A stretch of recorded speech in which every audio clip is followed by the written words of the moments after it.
दोस्तों आज हम देख रहे हैं 813 नंबर का पेपर आपका। और इसका सेट सी इसमें डिस्कस करेंगे। इसके अलावा आपके पास सेट चाहे ए हो या फिर बी हो या फिर डी हो, आप उनको भी आंसर्स यहाँ पे चेक कर सकते हैं उनके। और ये गणित शिक्षण का प्रथम वर्ष का जो पेपर है, इसके आंसर्स देखते हैं कैसा किस तरह का पेपर रहा है ये। और अच्छा पेपर रहा है, ज़्यादा आपको इसमें डिफरेंट क्वेश्चंस देखने को नहीं मिले हैं और मैक्सिमम जो है इसमें केवल थ्योरी लिखने के लिए पूछा गया है। पहला जो क्वेश्चन है, मूल्यांकन की विधि है। तो मूल्यांकन की कौन कौन सी विधि है, अगर है तो आपको पता होना चाहिए कि साक्षात्कार भी मूल्यांकन का एक विधि है, प्रश्नावली भी एक मूल्यांकन की विधि है, अवलोकन भी मूल्यांकन की विधि है। इस तरह से सारे के सारे विधियां जो हैं मूल्यांकन की है। आगे बढ़ते हैं अगले क्वेश्चन पे। महासिद्धांत के रचनाकार हैं। तो महासिद्धांत के रचनाकार जो है आर्यभट्ट द्वितीय हैं। तो यहाँ पे 100 ऑप्शन आपका करेक्ट हो जाएगा। नेक्स्ट जो क्वेश्चन है इसमें पूछा गया है, निम्न में से कौन सी संख्या अभाज्य संख्या है। अभाज्य संख्याएं वो होती हैं जो खुद से जाएं और या फिर एक से जाए, बस उसके अलावा वो विभाजित हो ही नहीं सकती हैं। जैसे कि आप यहाँ पे दो देख रहे हैं, तो दो तो खुद से ही विभाजित हो सकता है और एक से भी विभाजित हो सकता है। तो ये क्या है, आपकी अभाज्य संख्या है। वो संख्याएं जो एक से और खुद से ही विभाजित हो पाए वही अभाज्य संख्या कहलाती है। बाकी आप 12 देखें तो 12 खुद से भी जाएगा, दो से भी जाएगा, चार से भी जाएगा और 6 से भी चला जाएगा। ठीक है, उसके अलावा एक से भी चला जाएगा। तो 12 के बहुत सारे फैक्टर बनते हैं। और यहाँ पे 6 की बात करें तो 6 भी आपका एक से भी जाता है, 6 से भी जाता है, 2 से भी जाता है और 3 से भी जाता है। तो ये भी अभाज्य संख्या नहीं है। इस तरह से 15 जो है आपका, ये 3 से भी जाता है, 5 से भी जाता है, 15 से भी जाता है और एक से भी जाता है। तो यानी कि जो संख्या केवल एक से या स्वयं से, अगर स्वयं से विभाजित होती है और एक से विभाजित होती है तो वही संख्याएं जो है अभाज्य संख्याओं में शामिल की जाती हैं। तो यहाँ पे दो ही ऐसा नंबर है जो खुद से विभाजित होगा और एक से विभाजित होगा। उसके अलावा आप दो को किसी और दूसरे नंबर से विभाजित नहीं कर सकते हैं। नेक्स्ट जो क्वेश्चन है, त्रिविमीय का उदाहरण है। त्रिविमीय यानी कि 3D आकृति। तो 3D आकृति में ना आयत आएगा, ना वर्ग आएगा, ना वृत्त आएगा, घन आएगा।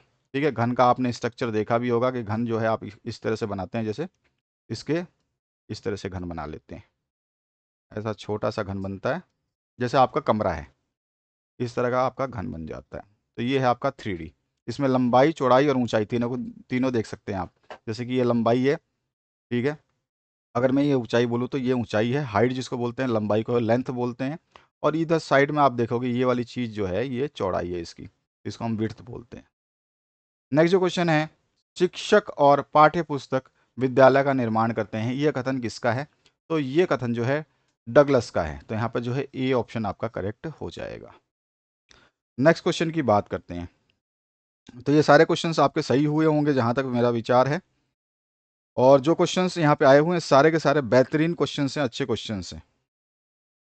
यहाँ देखिए, आपके फिलअप्स की बात करें तो यहाँ पर खालिस्तान एक ऐसी प्रक्रिया है जिससे सही ढंग से किसी वस्तु का मापन किया जा सकता है। तो मूल्यांकन जो है एक सही प्रक्रिया है, इवैल्यूएशन जो है या फिर मूल्यांकन। यहाँ पे आपका मूल्यांकन आ जाएगा। ऑप्शंस नहीं दिए हैं तो आपको अपने हिसाब से भरना होगा। नेक्स्ट जो क्वेश्चन है, ग्रंथ गणित सार में श्लोकी संख्या जो है 300 है। और इसीलिए जो है इसको गणित सार को जो है, क्योंकि इसमें 300 श्लोक है, तो इसको त्रिशतिका भी बोलते हैं। इसका दूसरा नाम है त्रिशतिका, क्योंकि 300 श्लोकों को जो है त्रिशतिका बोला जाता है संस्कृत वर्ड में। इसके बाद जो नेक्स्ट क्वेश्चन है, खालिस्तान के अनुसार पुस्तक वह माध्यम है जिसके द्वारा शिक्षक विषय को कक्षा के सामने प्रस्तुत करता है। तो ये मैक्सवेल का कथन है।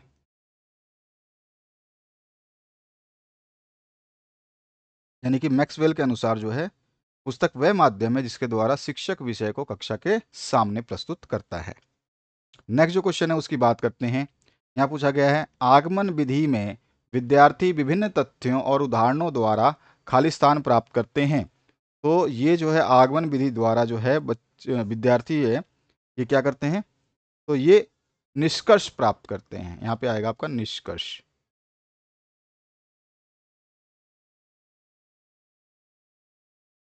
निष्कर्ष प्राप्त करते हैं। निष्कर्ष को अगर हम हिंदी में बोलें, इंग्लिश में बोले तो क्या होगा, कंक्लूजन हो जाएगा। यानी कंक्लूजन प्राप्त करते हैं। इसके बाद जो नेक्स्ट क्वेश्चन है इसमें हम बात करें, घनाभ में कोरों की कुल संख्या खाली स्थान होती है तो घनाभ में जो है कोरों की यानी कि आपके जो एज होते हैं वो 12 होते हैं। आप घनाभ बना के देखिए, आपको पता चल जाएगा। जैसे कि यहाँ पर हम बात करें तो इस तरह का आपका घनाभ हो गया। आपके पास होगा मैच बॉक्स, उसको भी चेक कर सकते हैं, आपके घर में सभी के पास में मैच बॉक्स मिलेगा, तो उसको घनाभ की तरह मान सकते हैं इस तरह से। अब इसमें कोरों की संख्या यानी किनारों की संख्या, जैसे कि ये 1 हो गया, ये 2 हो गया, इस तरह से ये तीसरा हो गया, फिर ये चौथा हो गया, ऊपर 4 हो गए, फिर साइड वाला एक 5 हो गया, ये साइड वाला 6, फिर यहाँ पर देखिए ये 7 और सामने वाला ये 8, इधर वाला एक 9, पीछे जो दिख रहा है वो 10 और एक पीछे जो स्लांट लाइन है ये वाली, ये है 11 और एक और आपका बचा इधर वाली 12। तो इस तरह से टोटल 12 होते हैं इसमें। नेक्स्ट क्वेश्चन की बात करते हैं।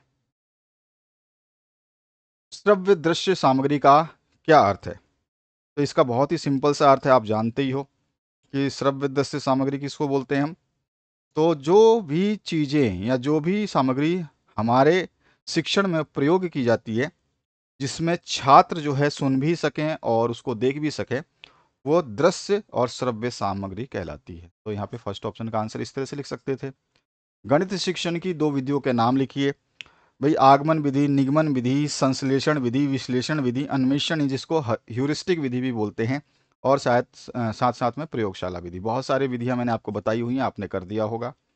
यहाँ बोला गया है 3/15 को सरलतम रूप में लिखिए, यानी कि सिंपल फॉर्म में लिखना है। 3/15 आपको दिया गया है, इसको काटिए 3 से, एक बार में 3 एकम 3 और 3 पंजे 15, इसके बाद ये कटेगा नहीं, तो सरलतम रूप जो है ये आ जाएगा 1/5। ये आंसर आना था इसका। नेक्स्ट जो क्वेश्चन है, इकाई योजना में इकाई शब्द का क्या अर्थ है? तो देखिए इकाई योजना में इकाई जो है ये किसी समस्या या योजना से संबंधित सीखने वाली या सिखाने वाली जो है क्रियाओं की समानता या एकता वाली प्रणाली होती है। इस तरह से आप लिख सकते हैं, ठीक है। इसका हमने बात भी किया हुआ है पहले भी। और गणित की पाठ्यपुस्तक के विकास हेतु 2 मार्गदर्शी सिद्धांत कौन कौन से हैं? तो ये हमने डिस्कस किया हुआ था। एक तो है गणित का पाठ्यक्रम जो है बाल केंद्रित होना चाहिए, पहला सिद्धांत ये हम लिख सकते थे इसमें।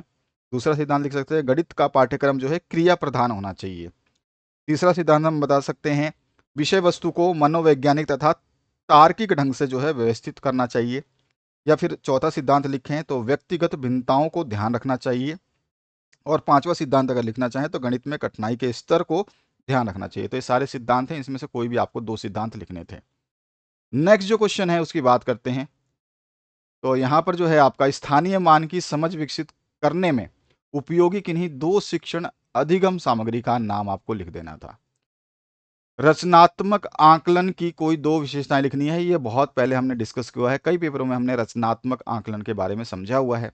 गणित की प्रकृति की 2 विशेषताएं लिखिए, मैंने आपको वीडियो के माध्यम से इसको दिया है, जिन्होंने नोट्स लिए थे उनको पता होगा। नेक्स्ट जो क्वेश्चन है, गणितीय प्रतीक का अर्थ क्या होता है? गणितीय जो सिंबल्स होते हैं गणित के, वो उनका क्या मीनिंग होता है? तो भैया वो सब कुछ बताते हैं कि हमें करना क्या है। सिंबल क्या करता है? हमारे को आदेश देता है कि हमें ये करना है। आगमन विधि के गुण और दोष कुछ भी आप पूछे तो आप जो है 801 से अभी तक आपने 813 तक के पेपर दे दिए हैं, तो आपको पता है आगमन और निगमन विधि के बारे में हमेशा क्वेश्चन पूछा जाता है। संख्या 40 और 1500 को रोमन प्रणाली में लिखिए। तो 40 को जो है हम लिखते हैं एक्सेल, क्योंकि आप जाओगे मार्केट में, कभी टी शर्ट वगैरह आपने खरीदी होगी तो उसमें लिखा रहता है 40 के ऊपर ही एक्सेल, तो आप आसानी से बता सकते हैं कि 40 जो है ये एक्सेल होता है। और नेक्स्ट जो है आपका पूछा गया है, इसको तो हम लिख देंगे एक्स और एल, और 1500 को लिखते हैं हम एम और डी, एम डी। नेक्स्ट जो क्वेश्चन है, प्राथमिक स्तर पर घटाने की संक्रिया में बच्चों द्वारा की जाने वाली त्रुटियों के उदाहरण लिखिए। तो प्राथमिक स्तर पे बच्चे कौन सी त्रुटियां कर सकते हैं जब वो घटाव करते हैं, तो इसको आपको बताना है। नेक्स्ट जो क्वेश्चन है, सीखने की प्रक्रिया में रुचि का महत्व क्या होता है? ये क्वेश्चन बिल्कुल आपका 804 या 805 से लिया गया है। नेक्स्ट जो क्वेश्चन की बात करते हैं, सीखने के प्रतिफल से क्या अभिप्राय है? यानी लर्निंग आउटकम्स का क्या मतलब होता है? प्रतिफल मतलब सीखने के, जो हमने सिखाया है उसका आउटकम क्या मिलेगा, उसका हमारे को रिजल्ट क्या मिलेगा, वो पूछ रहा है आपके। सीखने सिखाने की प्रक्रिया में सीखने के संकेतक का क्या महत्व है? तो यानी कि जो भी हम लर्निंग इंडिकेटर्स यूज़ करते हैं, प्रोसेस जब हम सीखने सिखाने की बात करते हैं, तो उसका क्या महत्व है? तो उसका बहुत सारे महत्व है जिसको आप अपने शब्दों में यहाँ पे लिख सकते थे। गणित शिक्षण में संवाद मूलक तरीका क्या है, संक्षेप में लिखिए। ये क्वेश्चन थोड़ा सा अलग आया हुआ है, लेकिन इसके और पार्ट में देखिए, सहभागी शिक्षण में शिक्षक की भूमिका पर प्रकाश डालिए। यानी कि जो रोल है टीचर का, वो जब आपसे कॉपरेशन करता है, यानी कि आपके साथ जो है वो क्या करता है, हर चीज़ को समझाने का प्रयास करता है, तो उसमें जो है एक शिक्षक की क्या भूमिका होती है वो आपको लिखनी है। गणित शिक्षण की विशिष्टीकरण और सामान्यीकरण विधियों में क्या अंतर है? सामान्यीकरण और विशिष्टीकरण का एक टेबल आपको पता है, उसके बारे में पूछा गया है, 3 नंबर का पूछा गया है। आगमन विधि निगमन विधि में कोई 3 अंतर बहुत बार हम डिस्कस कर चुके हैं, बहुत सारे पेपरों में ये पूछा जाता है। नेक्स्ट जो क्वेश्चन है इसमें पूछा गया, उत्तल चतुर्भुज एवं अवतल चतुर्भुज को चित्र बना करके समझाइए। यहाँ पे कॉन्वेक्स क्वाड्रिलेटरल है और कॉनकेव क्वाड्रिलेटरल है। इसी में और पार्ट में भी दिया गया संख्याओं के पैटर्न पर जो है उदाहरण लिख करके आपको जो है व्यक्त करना है, इसको समझाया हुआ है मैंने आपको।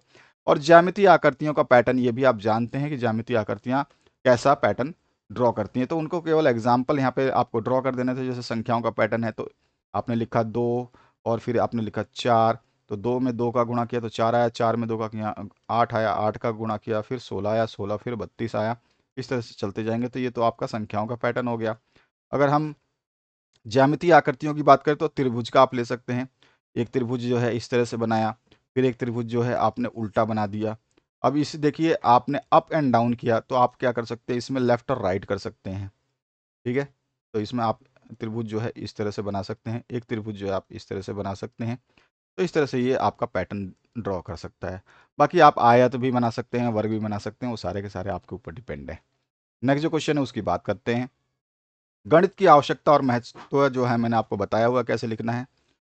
गणित की भाषा का गणित शिक्षण में क्या उपयोग है, ये भी हमने समझाया हुआ आपको। स्थानीय मान की अवधारणा विकसित करने हेतु अबेकस का उपयोग करते हुए कोई एक जो है आपको गतिविधि लिखनी है। और इसी में है, भिन्न की अवधारणा विकसित करने हेतु भिन्न शक्ति का उपयोग करते हुए एक गतिविधि आपको लिखनी है। सारा का सारा जो आपका क्वेश्चन पेपर है ना, ये पूरा का पूरा थ्योरेटिकल बना हुआ है, सारे थ्योरी हैं। सेकंड ईयर में थोड़े से क्वेश्चंस आते हैं जिसमें न्यूमेरिकल्स आते हैं, लेकिन फर्स्ट ईयर में ज़्यादातर थ्योरी ही पूछी जाती है। सममिति रेखा क्या है, उदाहरण से ही समझाइए। मैंने आपको बताया था सममिति रेखा का मतलब होता है कि ऐसी रेखा जो जब खींचें तो वो दोनों तरफ बराबर हिस्सों में उसको बांटे। यानी कि आप इधर वाला फर्स्ट वाला त्रिभुज देख रहे हैं, इधर वाला, और ये सेकंड वाला देख रहे हैं, ये सममिति रेखा है। तो ये जो है रेखा के दोनों तरफ आप चीज़ देखोगे तो ये क्या दिखेंगी, आपको बराबर बराबर दिखेंगी। इस तरह से अगर मैं आयत को इस तरह से कोई वर्ग बनाऊँ, आयत को बनाऊँ और इसको काटने का प्रयास करूँ इस तरह से, तो देखोगे दोनों तरफ एक जैसा ही कट रहा है। तो इस तरह की सममिति रेखाएं होती हैं। अब आगे बढ़ते हैं। अगर आप ए बनाओ, अल्फ़ाबेट ए बनाओ इस तरह से, ये ए है आपका। अब इसमें भी सममिति रेखा हम डाल सकते हैं। इस तरह से डालोगे तो देखो ए का इधर वाला पोर्शन, लेफ्ट वाला पोर्शन और राइट वाला पोर्शन जो है वो आपको सिमिलर दिखाई दे रहा है। इधर लेफ्ट वाला पोर्शन है, इधर राइट वाला, तो दोनों सिमिलर है, तो वो इस सममिति रेखा कहलाती है। मान लीजिए एक्स एक्स के नाम से मैंने इसको रेखा को बना दिया। 2D और 3D आकृतियों में अंतर बहुत सारे बार में आपको मैं समझा चुका हूँ, 2D और 3D में क्या होता है। इसके बाद में गणित शिक्षण में मूल्यांकन का क्या महत्व है, ये क्वेश्चन हम कर चुके हैं। गणित शिक्षण शिक्षक हेतु पाठ्य योजना की क्या उपयोगिता है, ये क्वेश्चन भी हम डिस्कस कर चुके हैं। नेक्स्ट जो क्वेश्चन है इसमें पूछा गया है, वह गोस्की के सीखने के सिद्धांत पर प्रकाश डालिए। मतलब ये लर्निंग थ्योरी जो है व्यस्की की, वो कैसा है वो आपको बताना है। इसके बारे में हम पहले ही डिस्कस कर चुके हैं इस पेपर के अलावा भी। गणित शिक्षण में शिक्षण सिद्धांतों की आवश्यकता का वर्णन कीजिए। अभी अभी मैंने आपको शिक्षण सिद्धांत बताए थे गणित शिक्षण में। इसके बाद गणित शिक्षण में शिक्षण अधिगम सामग्री की क्या आवश्यकता और महत्व है, ये आपको समझाना है। बहुत ही सिंपल सा क्वेश्चन है। और इसके बाद जो है इसमें और ऑप्शन में पूछा गया आपसे, गणित प्रयोगशाला की आवश्यकता और महत्व का वर्णन कीजिए। ये भी हमने क्वेश्चन किया हुआ है। तो इस तरह से क्वेश्चन आपका पूरा का पूरा थ्योरी बेस्ड था। ठीक है, पूरा का पूरा थ्योरी बेस्ड था। और इस तरह के क्वेश्चंस जो है आपको देखने को मिले फर्स्ट ईयर में। सेकंड ईयर में आपकी जब तैयारी कराई जाएगी तो उस समय के लिए आप बिल्कुल तैयार रहें। सेकंड ईयर के नोट्स वगैरह, वीडियो वगैरह सब उपलब्ध रहेंगे और उसमें अपडेटेड क्वेश्चंस मिलेंगे आपको जो अगले साल आपके पूछे जाएंगे। तो आशा करता हूँ इस वीडियो के माध्यम से आपने बेहतरीन करा होगा और सीखा होगा और अपने क्वेश्चंस के आंसर्स को मैच कर लिया होगा। Thank you very much, have a good day.